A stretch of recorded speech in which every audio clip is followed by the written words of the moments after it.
ವಿಠಲ್ ದೇವರ ಮಂದಿರ ಅಂತಂದ್ರ ಎಲ್ಲಾರು ಬಂದು ಮೊದ್ಲಲ್ಲಿ ಶಿಸಾಷ್ಟಾಂಗ ನಮಸ್ಕಾರ ಹಾಕೊಂಡ ಭಂಡಾರ ಹೊಡ್ಕೊಂಡು ಅಂತಂದ್ರೆ ಗುಲಾಲ್ ಹಾಯ್ತಂದ.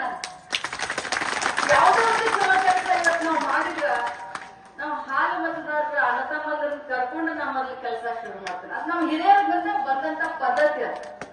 ಇವತ್ತು ತಾಯಿ ಚೆನ್ನಮ್ಮನ ಸನ್ನಿಧಿ ಒಳಗಡೆ ನಾನು ನಿಂತೇನೆ.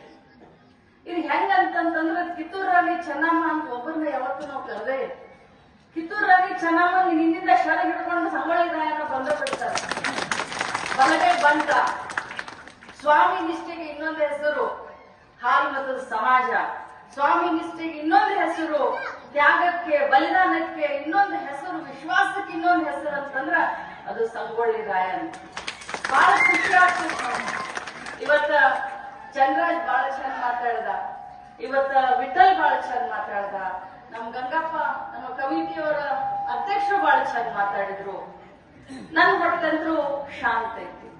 ಏನಂತಂದ್ರ ಒಂದು ಅವಕಾಶ ಬೆಳಗಾವಿ ಗ್ರಾಮೀಣ ಕ್ಷೇತ್ರದ ಒಂದು ಶಾಸಕಿ ಆಗುವಂತ ಒಂದು ಅವಕಾಶ ಒಬ್ಬ ಹೆಣ್ಮಗಳಿಗೆ ಕೊಟ್ಟು ಹಿರಿಯರ ಒಬ್ಬ ಹೆಣ್ಮಗಳಿಗೆ ಒಂದು ವಿಶ್ವಾಸ ಮಾಡಿ ನೋಡಿದ್ರು. ಏನಪ್ಪಾ ಇಷ್ಟೆಲ್ಲಾ ಗಂಡಸರು ನಾವು ಕೆಲಸ ಮಾಡ್ತಾರಂತ ಅರಿಶ್ ಕಳಿಸಿದ್ದು, MP ನೋಡಿದ್ದು, MLAಗಳು ನೋಡಿದ್ದು, ಹೆಣ್ಮಗಳೇನೋ ಓಡಾಡ್ತಾ ಬಿಸಿಲಾಗ ಒಮ್ಮೆ ಅವಕಾಶ ಕೊಡೋದು ಅಂತ ಹೇಳಿ ಕೆಲವು ಜನ ಕೊಟ್ರು, ಕೆಲವು ಜನ ಇಲ್ಲ. ಅದ್ರ ಕೊಟ್ಟವ್ರು ತಮ್ಮ ದುಬ್ಬ ತಾವ ಚಪ್ಪಡಿಸ್ಕೊಳತ್ತಾರ, ಕೊಡದವ್ರು ನಾವು ಮುಂದಿನ ಸಲ ಕೊಡ್ತೇವಂತ ವಿಚಾರ ಮಾಡ್ತಾರೆ.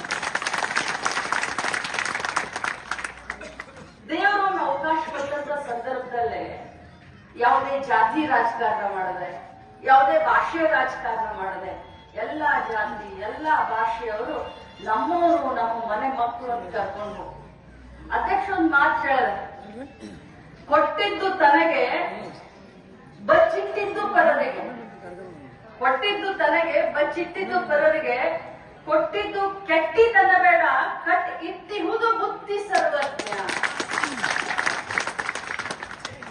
ದಾನ ಧರ್ಮ ಮಾಡುವಂತ ಕೈ ಯಾವಾಗಿದ್ರು ಕೂಡ ನಮ್ಮನ್ನ ಕಾಪಾಡ್ತೈತಿ.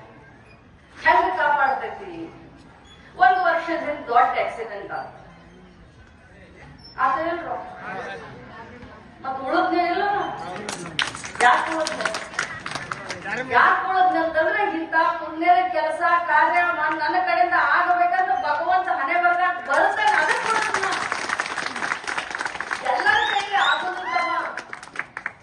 224 ಮಂದಿ ಶಾಸಕರು ಇರ್ತಾರ, ಬಹಳ ಮಂದಿ ಆಗ್ತಾರ, ಬಹಳ ಮಂದಿ ಹೋಗ್ತಾರ, ಬಹಳ ಮಂದಿ ಮಾತಾಡ್ತಾರ. ಆದ್ರೆ ಇಂಥವ್ರ ಕೈಯಿಂದನ ನನ್ನ ಸೇವಾ ಆಗಬೇಕಂತ ಹೇಳಿ ನನ್ನ ಹಣೆ ಬರ್ದಾಗ ಶಕ್ತಿ ಬರ್ತಿದ್ದಕ್ಕೆ ನನ್ನ ಕಡೆಯಿಂದ ಕೆಲಸ ಆಗೈತಿ.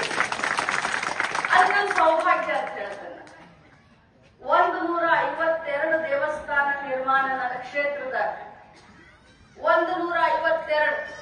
ಇವತ್ತು ನಮ್ ನಿರ್ಮಿತಿಯವರು ಇದಾರೆ ಇಲ್ಲೇ, ಸುರೇಶ್ ನಾಗರಾಜ್, ಎಲ್ಲದೇಪ ನಾಗರಾಜ್. ಅದೇ ರೀತಿ ಈ ದೇವಸ್ಥಾನವನ್ನ ಕಟ್ಟಿದಂತ ತಮ್ಮ ಏನ್ ನಿನ್ನ ಹೆಸರು? ಪರಶುರಾಮ್. ಇದು ಬರೀ ನಾವು ಒಬ್ಬಕ್ಕಿದ ಅಲ್ಲ, ನನ್ನ ಒಬ್ಬಕ್ಕೆ ಕೈಯಿಂದ ಅಲ್ಲ. 101.5 ಕೋಟಿ ರೂಪಾಯಿ ಹಂಗ ಬಂತು. ನೀವು ನನಗೆಲ್ಲರೂ ಬಟನ್ ಒತ್ತಿದ್ರಿ, ನನಗೆ ಶಕ್ತಿ ಬಂತು, MLA ಮಾಡಿದ್ರಿ, ಮಂತ್ರಿ ಆದ್ರಿ, 1.5 ಕೋಟಿ ರೂಪಾಯಿ ಆಗ್ತಾ ಇದೆ. ಆದ್ರ 7 ಕಿಲೋ ಬೆಳ್ಳಿ ತಂದ್ರಲ್ಲ ನೀವು, ಬೆಳ್ಳಿ ಕಿರೀಟ.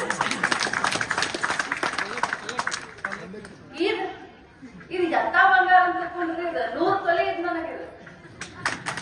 100 ತೊಲೆ ನನಗೆ ಬಹಳ ರಜೆ ಆಗೈತಿ. ಯಾಕಂದ್ರ ಆ ಪ್ರೀತಿ ವಿಶ್ವಾಸಕ್ಕೆ ಬೆಲೆ ಇಲ್ಲ, ಬೆಲೆ ಕಟ್ಟಕ್ ಸಾಧ್ಯನೇ ಇಲ್ಲ. ಇನ್ನೊಂದು ಜನ್ಮ ನನ್ನ ತಾಳಿ ಬಂದು ನಿಮ್ಮ ಸೇವೆ ಮಾಡಿದ್ರು ನಾ ಇನ್ನೊಮ್ಮೆ ಹುಟ್ಟಿ ಬಂದ್ರು ಕೂಡ ಇದ ಕ್ಷೇತ್ರದಾಗ ಸಾಕಿಸ್ತೆ ಆಗ್ಬೇಕು. ನನ್ನ ಕೈಕಾಲ ಒಳಗಡೆ ಶಕ್ತಿ ಇರೋ ಮಠ, ನನ್ನ ಕೈಕಾಲ ಒಳಗಡೆ ಶಕ್ತಿ ಇರೋ ಮಠ ನಿಮ್ಮೆಲ್ಲರ ಸೇವೆ ನಾನು ಮಾಡ್ತೇನೆ. ಯಾವುದೇ ಎಷ್ಟೇ ಕಷ್ಟ ಬರಲಿ, ಎಷ್ಟೇ ದೊಡ್ಡ ಹೋರಾಟ ಬರಲಿ, ಎಷ್ಟೇ ದೊಡ್ಡ ಮನುಷ್ಯ ನನ್ನ ಎದುರುಗಡೆ ಬಂದು ನಿಂತ್ಕೊಳ್ಳಿ, ನೀವು ಏನು ನನ್ನ ಕೈ ಹಿಡಿದಿರಲ್ಲ, ಇಷ್ಟು ಹಿಡಿದು ಸಾಕು. ಮುಂದಿನ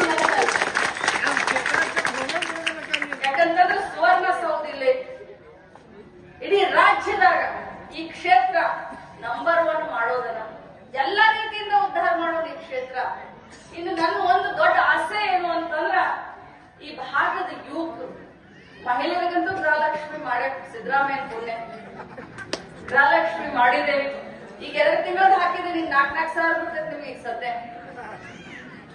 ಇಲ್ಲಿವರೆಗೆ ಈಗ ಸದ್ಯ ಈಗ ಬರ್ತೈತೆ, ಈಗ 2 ತಿಂಗಳದ್ದು ಹಾಕಿ ಬಂದಿದ್ದೇನೆ. ಈಗ ಇಲ್ಲಿವರೆಗೆ 48,000 ಬಂದಿತ್ತಿಲ್ಲ, ಅಷ್ಟೇ ಹೇಳಿ 48,000 ಮಟ್ಟ ಬಂದಿತ್ತಿಲ್ಲ ರೊಕ್ಕ.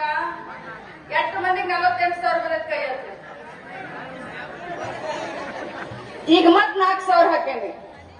ಈಗ 15 ಸನ್ಮಾನ್ಯ ಶ್ರೀ ಲಕ್ಷ್ಮೀ ಹೆಬ್ಬಾಳ್ಕರ್ ಅವರಿಗೆ, ನಮ್ಮ ನಿಮ್ಮೆಲ್ಲರ ಮನೆ ಮಗಳು ಲಕ್ಷ್ಮೀ ಹೆಬ್ಬಾಳ್ಕರ್ ಅವರಿಗೆ, ನಮ್ಮ ನಿಮ್ಮೆಲ್ಲರ ಮನೆಗೆಚ್ಚ ಲಕ್ಷ್ಮೀ ಹೆಬ್ಬಾಳ್ಕರ್ ಅವರಿಗೆ.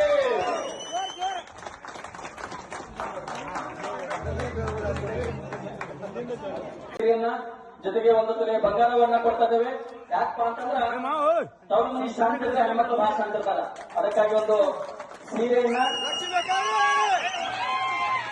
ಮತ್ತೆ ಗಂಡನ ಮನೆಯೊಳಗೆ ಆದ್ರು ಎಮ್ಮೆ ಆದ್ರು ಬಂದಿದ್ರು, ಅವಾಗೆಲ್ಲ ಹೋಯ್ತು. ಹೆಚ್ಚಿನ ವಿಡಿಯೋಗಳಿಗೆ ಪ್ರತಿಧ್ವನಿ ಯೂಟ್ಯೂಬ್ ಚಾನೆಲ್ ಸಬ್ಸ್ಕ್ರೈಬ್ ಮಾಡಿ, ಬೆಲ್ ಐಕಾನ್ ಕ್ಲಿಕ್ ಮಾಡಿ.